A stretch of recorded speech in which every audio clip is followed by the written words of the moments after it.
Video games. You either love them or you're 60. But what if I told you that 60 years ago in 1983, video games died?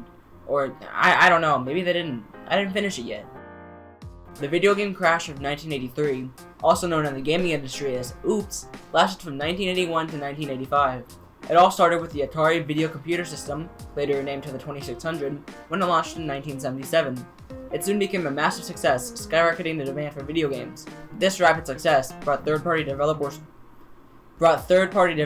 to form and create games for the system. They had a large amount of freedom, and to capitalize on this new video game craze, they made many rushed and low-quality games that severely flooded the market, such as Pac-Man and... oh god... E.T. for the Atari 2600. These games, especially that little monster, were so bad that Atari had to discreetly bury excess stock of these games. Like, come on, how bad do you have to be to get buried by your parent? At around this time in 1981, IBM released the IBM 5150 PC for $1,565, and Sinclair Research introduced their low-end microcomputer, the ZX81, for around $90. By 1982, computers had better graphics, sound, memory, and processing than game consoles. Because of this, higher quality games could be made on computers than on console. Also, games were easy to distribute on floppy disks and cassette tapes, which made it possible to save games. Not to mention that computers were also, computers. The demand led to Commodore and Texas Instruments having a price war, leading computers to cost as little as a console, while still being able to do a lot more. Computers were selling very quickly, and this deeply cut into the profits that companies like Atari were making. In fact, with the oversaturation of bad games and the fact that computers could do so much more for the same price, video game systems were dead. Not literally, of course, I mean, come on, these things are immortal. Just look at this! And look, it still turns on!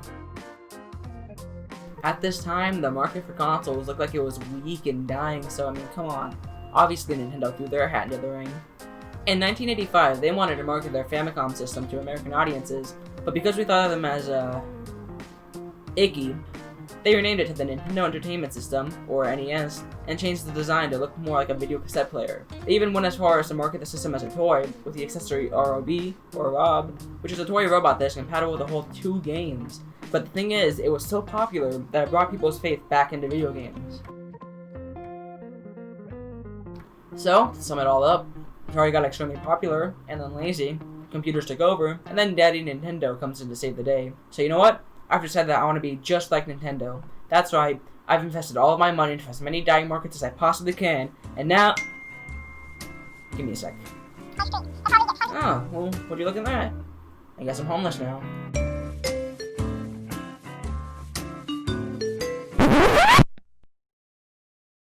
They had a large amount of freedom, and to capitalize on this new game craze, they made... This rapid success brought third-party developers... At this time, the video game... Oh, no, computers were selling very quickly, and this deeply cut into the profits that companies that... Did I say profit? Computers were selling really quickly. Computers were selling very quickly. Oh my god, I just recorded the perfect one, and it didn't even save. I hit record, I don't know what's going on. Video game systems were dead. Not literally, of course. These things were immortal. At around this time, in 1981, IBM released the IBM 5150 PC for $1,565, and Sinclair Research... So, to sum it all up, Atari got extremely popular, and then lazy, computers took over, and then Daddy Nintendo comes in to save the day. So you know what? I've decided that I want to be just like Nintendo. That's right, I invested all of my money into it. That's right. Oh no, this is so bad.